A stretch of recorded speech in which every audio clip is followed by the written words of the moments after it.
Assalamualaikum warahmatullahi wabarakatuh.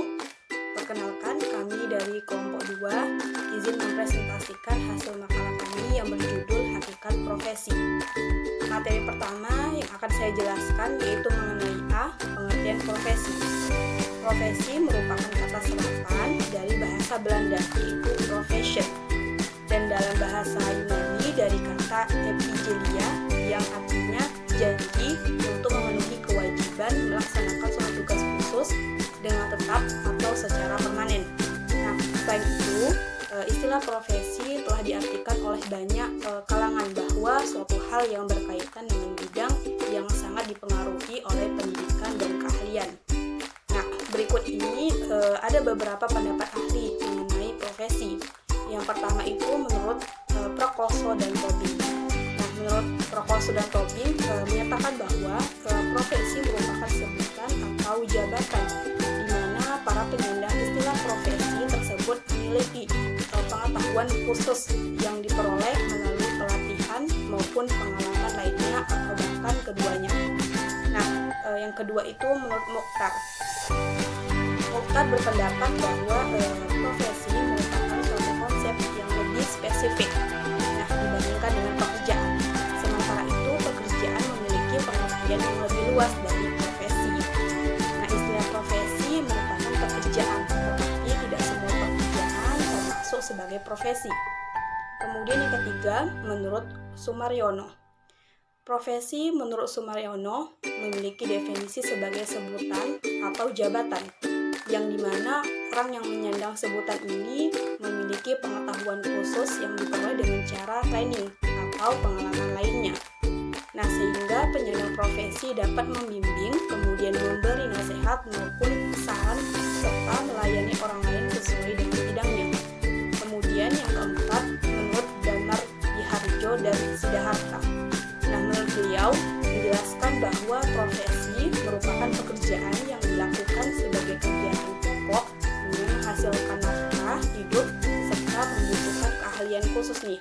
Nah, unsur keahlian tersebutlah yang menjadi pembeda dari profesi yang bersifat umum serta profesi yang bersifat luhur. Kemudian yang kelima ada Kanter. Menurut Kanter, profesi adalah pekerjaan dari kelompok terbatas dari orang-orang yang memiliki keahlian khusus yang diperoleh dengan training ataupun pengalaman lainnya. Kemudian penyandang profesi tersebut dapat membimbing ataupun memberi nasihat, bahkan keahliannya digunakan untuk melayani orang lain dalam bidangnya. Kemudian materi yang kedua ada B, prinsip-prinsip profesional.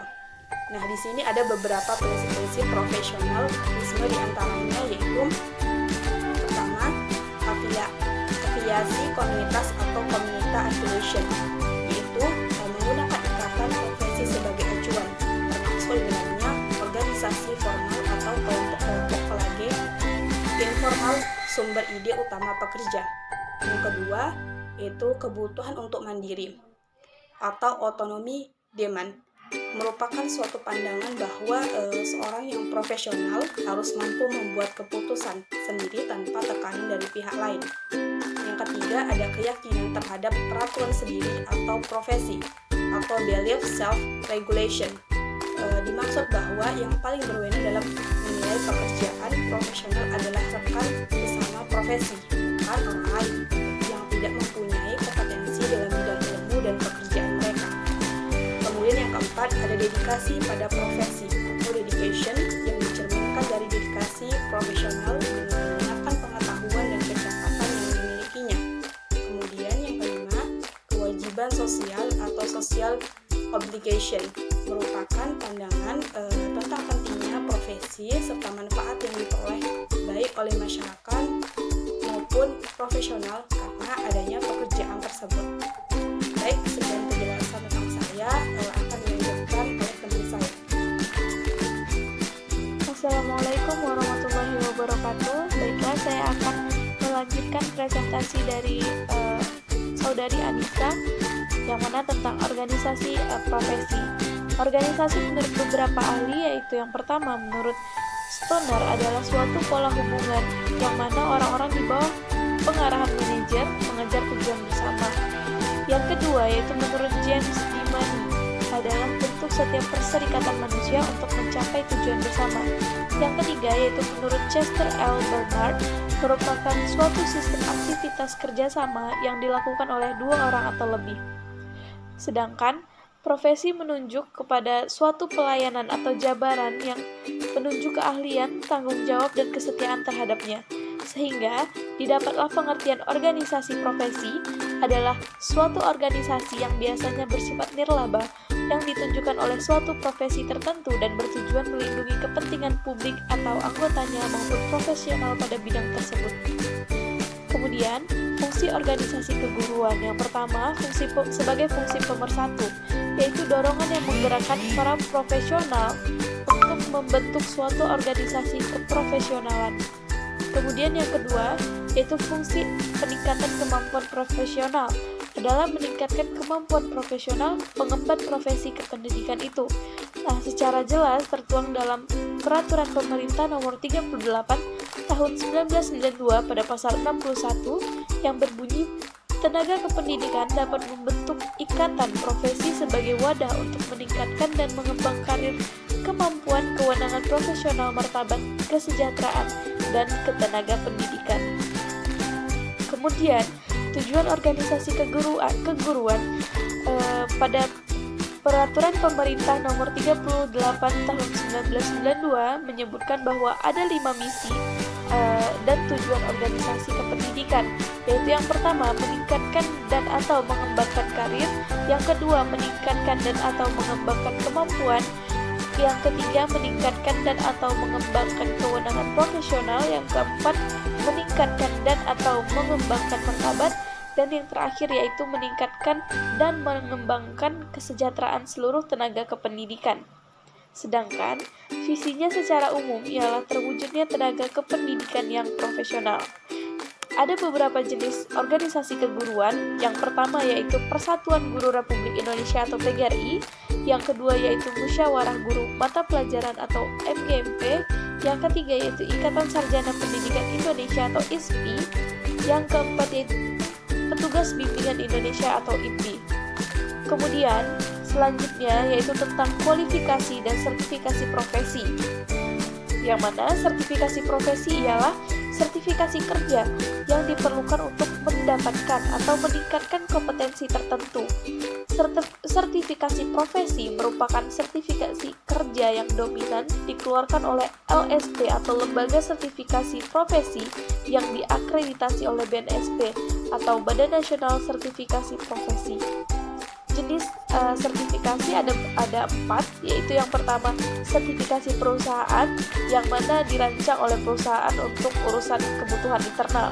Kemudian yang kedua yaitu sertifikasi produk yang mana spesifik sertifikat yang lebih terlibat dan dimaksudkan untuk dirujuk ke produk di semua aplikasi. Kemudian yang ketiga yaitu sertifikasi profesi dilakukan untuk kompetensi atau keahlian khusus, misalnya profesi medis, profesi keguruan yang sering membutuhkan tenaga ahli atau spesialisasi tertentu. Kemudian yang terakhir yaitu sertifikasi profesional, yang mana sertifikasi profesional ini digunakan untuk menunjukkan kemampuan atau kualifikasi seseorang berdasarkan atribut atau kriteria yang telah ditentukan. Kemudian sebutan sertifikasi atau kualifikasi ditetapkan bagi tenaga profesional untuk menjamin kualifikasi dalam melakukan tugas atau pekerjaan tertentu. Nah, dalam UU Republik Indonesia Nomor 14 Tahun 2005 dalam Diknas 2004 disebutkan bahwa sertifikasi guru adalah proses uji kompetensi yang dirancang untuk mengungkapkan penguasaan kompetensi seseorang sebagai landasan pemberian sertifikat pendidik.